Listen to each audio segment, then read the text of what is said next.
Hello बच्चों, कैसे हो भाई? सब बढ़िया। ट्रायंगल चैप्टर का एक्सरसाइज 6.2 क्वेश्चन नंबर 10। मैंने आपको लास्ट वाला क्वेश्चन 9 कराया था, उसको कहा था बहुत इंपॉर्टेंट क्वेश्चन है। जस्ट उसका कन्वर्स है ये क्वेश्चन। जो 9th है उसका जस्ट उल्टा है। वहां पर आपको एक ट्रेपेजियम दिया गया था और आपको ये रिलेशन प्रूव करना था AO upon BO CO upon DO का। यहां पर आपसे कहा है कि ABCD अब ट्रेपेजियम नहीं है, ये क्वाड्रिलेटरल है और आपको ये रेशियो दिया है AO अपॉन BO और CO अपॉन DO का, और आपको ये प्रूव करना है कि भाई ये ट्रेपेजियम होगा। समझ में आ गई बात? हमें ये प्रूव करना है कि ABCD क्या है, एक ट्रेपेजियम है। चलिए करते हैं। तो सबसे पहले जो गिवन है वहीं से शुरू करते हैं। फ्रॉम गिवन, जो हमको दे रखा है वहीं से सॉल्यूशन की शुरुआत करते हैं। ये है भाई AO upon BO equal to CO upon DO। AO BO CO DO कोई रिलेशन ही नहीं बनना भाई। तो एक ही लाइन में लाने के लिए हम क्या करें, इनको आपस में इंटरचेंज कर दें। लास्ट क्वेश्चन में भी किया था, इंटरचेंज कर देते हैं। इंटरचेंज करने के बाद ये क्या हो जाएगा, AO upon CO, AO upon CO एक लाइन में आ गया। यहां पर क्या हो गया, ये हो गया BO upon DO, BO upon DO एक लाइन में आ गया। नंबर 1। अब भाई ट्रेपेजियम प्रूव करना है और कंस्ट्रक्शन ना करना पड़े, ऐसा तो हो नहीं सकता। तो हम क्या करते हैं कि छोटा सा कंस्ट्रक्शन इसमें भी कर लेते हैं।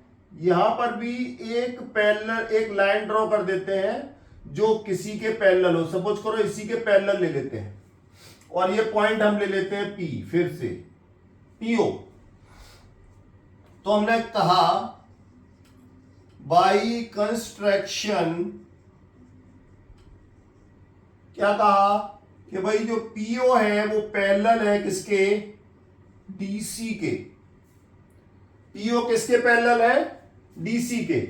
अब हम देखते हैं यहां पर ये ट्रायंगल अलग बनाकर देखते हैं कि भाई इसमें क्या हुआ। फिर अगर ये दोनों पैरेलल है तो ये है A, ये D, ये C और ये P और ये O। ये दोनों मैंने कंस्ट्रक्शन से पैरेलल ये ड्रॉ कर दी है, PO ड्रॉ कर दी है कंस्ट्रक्शन से DC के पैरेलल। क्वेश्चन में नहीं दिया हुआ, वहां तो केवल क्वाड्रिलेटरल दिया हुआ है। अब जैसे ही मैंने कंस्ट्रक्शन से इसको पैरेलल ड्रॉ किया तो ट्रायंगल ADC में, इन ट्रायंगल ADC BPT से क्या ले सकते हैं भाई, BPT हम कह सकते हैं कि भाई AP upon DP equal to AO upon CO। Number 2। ओ भाई 1 और 2 में कुछ दिख रहा है क्या? अरे सर दिख तो रहा है। अरे क्या दिख रहा भाई? उस सर यहां तो AO और CO दिखाई दे रहा है दोनों जगह। अरे वाह, दिख गया। तो फिर क्या करें, जब इसकी एक साइड पैरेलल है तो दूसरी साइड भी पैरेलल होंगी।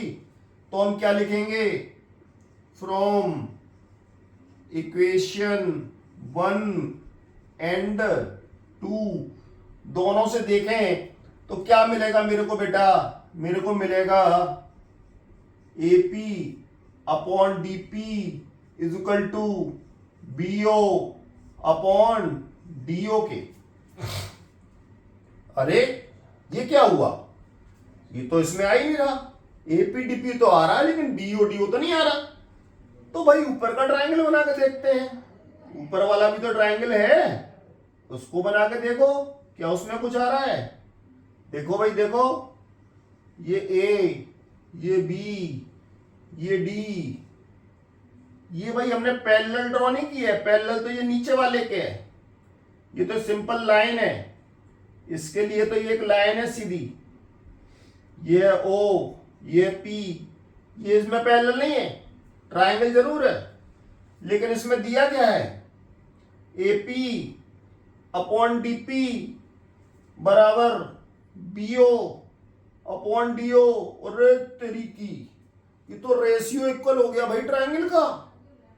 और जब किसी ट्राइंगल में, ट्राइंगल ABD में इसका रेशियो इक्वल हो गया, इन ट्राइंगल ABD, ये क्या हो गया, AP upon DP is equal to BO upon DO हो गया, इनका रेशियो इक्वल हो गया। तो कन्वर्स ऑफ BPT क्या कहती है, किसी ट्राइंगल में अगर कोई लाइन इस प्रकार से कंस्ट्रक्ट हो रही है कि दो साइडों को एक इक्वल रेशियो में डिवाइड कर रही है, तो वो लाइन कैसी होंगी, वो पैरेलल होंगी सर। ओके, तो हम लिख सकते हैं हेंस जो PO है वो पैरेलल होगी AB के। क्यों, by converse of BPT। Converse of BPT से क्या हो गया, PO और AB पैरेलल हो गई। कंस्ट्रक्शन से क्या किया था हमने, PO और DC को पैरेलल कहा था। तो जब ये DC भी PO के पैरेलल है और AB भी PO के पैरेलल है, तो हम क्या कह सकते हैं, तो हम कह सकते हैं कि जो DC है वो AB के पैरेलल होगी, यानी कि जो AB है वो पैरेलल होगी किसके, DC के। क्यों होगी, क्योंकि हम ऊपर कह चुके हैं कि जो PO है वो पैरेलल है किसके, DC के, और यहां से आ गया जो PO है वो पैरेलल है किसके, AB के। इसलिए हम कह सकते हैं कि AB पैरेलल DC की होगी। जब AB और DC दोनों पैरेलल हो गई तो इसका मतलब क्या हो गया, ये सिंगल साइड पैरेलल, तो ये हो गया trapezium. Hence ABCD is a trapezium. बहुत ही मजेदार क्वेश्चन था ये। लास्ट के दोनों क्वेश्चन बहुत बहुत बहुत इंपॉर्टेंट है, बहुत इंटरेस्टिंग क्वेश्चन है। हमेशा ऐसे क्वेश्चन एग्जाम्स में पूछे जाते हैं जिसके अंदर कुछ ना कुछ कंस्ट्रक्शन करके क्वेश्चन को सॉल्व करना पड़े।